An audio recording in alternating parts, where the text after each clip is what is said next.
better listening It's probably not too long until we have AIs having their own show.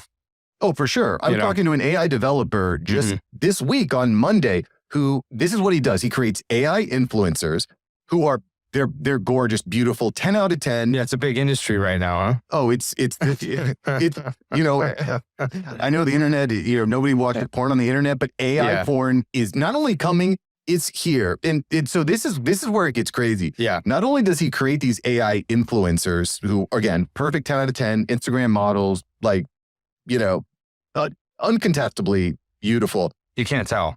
Oh, no, you can't. I mean, some of the photos, if you look really closely, but I think at the end of the day, it's not really going to matter. 20 finger girl, like no, a you really don't see cute that. girl, but she's got 20 fingers. And but quite frankly, I don't think it's going to really matter to people. If they're like, okay, this gets me going, it doesn't matter if it's real or fake. I prefer 20 fingers. Listen to this guy.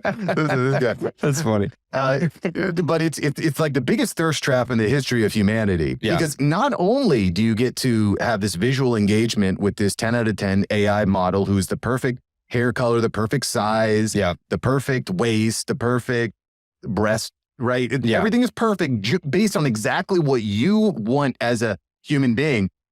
But you can go a step further and you can actually pay $1 per text and you can actually text back and forth with this AI influencer. Yeah. Crazy. Yeah. Crazy. And so what's going to happen? I got a 4-year-old son. You're going to see the bold prediction here. Within 5 years, half of high schoolers are going to be dating these AI bots. Half of them. It's going to get wild. And, you know, I don't know if babies are going to be born in test tubes and stuff like that, but certainly young men are going to really struggle to make a connection with a real life human being, with a real life woman or man, whatever you're into.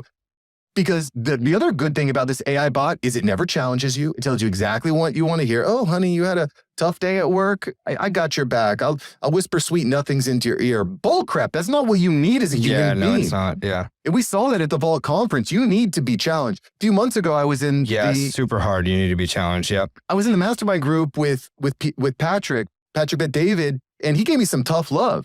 He's like, Mark, you got to create the vision. You got to go for it. You got to wake up early. Stop playing around. You know what happened the next month? I signed 5 new clients and hired 2 new team members. Yeah.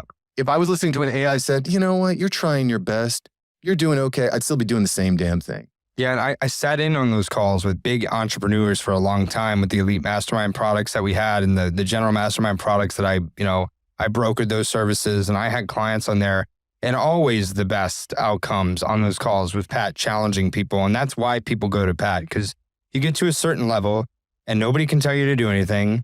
You're making 30, 40 million a year. You have your house, you have your kids, you have your wife. You know, maybe you don't have that figured out. Maybe you're struggling with all of that. You need somebody to wake you up and tell you, hey, they're one of the biggest people in the network. You know, he was kind of having issues a little bit, or like mentally, like why is my wife with me? And Pat said, it's because you deliver. Because you deliver. You have the company, you make all the revenue, you show up and you deliver for your wife and kids.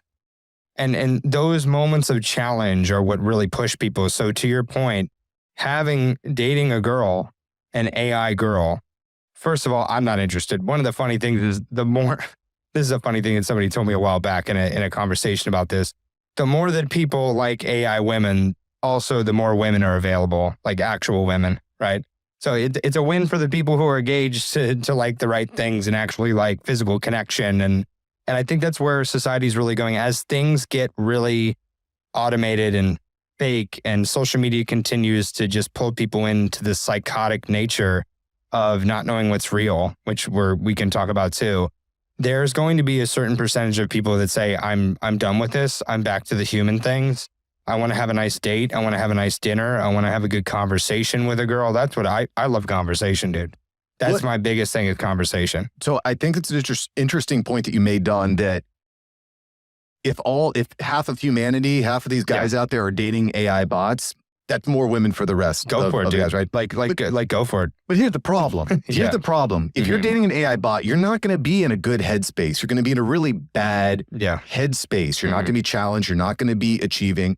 I go back, 20 years ago, I was smoking a lot of weed. I was playing a lot of video games. I was not in a good headspace. I was not being challenged. I used to be a gamer too. I mean, just every night, it's the same damn thing. I wake up, I don't even go to sleep till the sun comes up because I'm killing boars in World of Warcraft, winning these little, and here's another gold piece. It's like, it's that dopamine burst. It's fake dopamine. It's like mental heroin. Yeah. And if these kids are just obsessed with AI and dating this bot, they're getting dopamine. But the real dopamine comes when you struggle and you suffer and you do tough things. This was the best. I just turned 40. This is the best year of my life. Yeah. Got to leave my job, got to help clients, meeting people, networking. I got James Altucher on the show a few weeks ago. Yeah. I had you're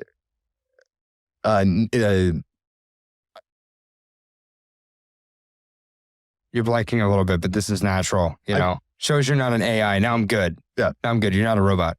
I had Neil Patel on the show. Yeah. I've got Dave Rubin coming up. I'm sitting here with Don Capi. Something happens when you struggle, and it's been a long curve to get here, and it's to me, that's where the gains come from. Yeah. And just kind of finish this thought. If you have all these kids that are in a bad headspace, all these young men in bad headspace, what do you think they're going to do? They're going to turn to violence. They're going to turn to, questioning what is going on inside of them. Yeah. And it leads to not just impact on their lives, but the lives of the people around them, like, you and me. It's not only a thing to point at kids with. It's not only a thing to say what's going to happen to the kids, right? It's actually a situation where grown-ups and fathers and mothers have to take responsibility for their overusage of Instagram and their overusage of the social media platforms that they are accustomed to, and really sit down with their kid and say, hey, listen, you can't be on TikTok all day. You can't date the AI girl. Like, it's almost like finding out that you find out your son's dating an AI girl. You say, dude, like, listen, what are you doing, man? Like, she's not real. I know you like her, but what are we talking about here, man? You just don't get it, Dad. But yeah, you just don't get, okay, well, something's going on. Like, we're going to have to go on a retreat. We're just going to have to move. I also think that there are areas in the world that when you have this 5G development and you have all this automation, there are other places in the world that are less developed. And you're going to see a mass exodus of people who can't take the Blade Runner 4048 world, and they're going to go to places like South America. I've spent a little bit of time going back and forth to Medellin because the food is real, the people are real, the environment is real, and it just gives you a different sense of life. It's less automated. You don't feel 5G. You don't have the same conversations about politics or the nonsense that goes on in the world. You don't have a single political conversation when you're in Medellin. Literally all you're talking about is, wow, that food was so great. That time together was so great. Didn't you enjoy that beautiful sunset? Part of the reason that I go back and forth there, but it's a little bit too slow for me. That's why I'm going to stop going for a while. It's just too slow. There's not enough going on. And that's what comes with the bigger, that's what comes with New York. Like, why would you live in New York City? Well, all the money's there. At one point, all the media is there, and that's the same thing that's going to happen with Miami. That's why everybody's moving down here. The real estate is crazy because all the media, all the money is pretty much in Miami right now. Thanks for watching Mark Savant Media. Here we're going to help you create better content in less time and turn that attention into income. If you love this video, you're going to love these videos here. Click the one. Me and my team specially selected this just for you. Click the link. Check out the video. I'll catch you here next time on Mark Savant Media. Peace.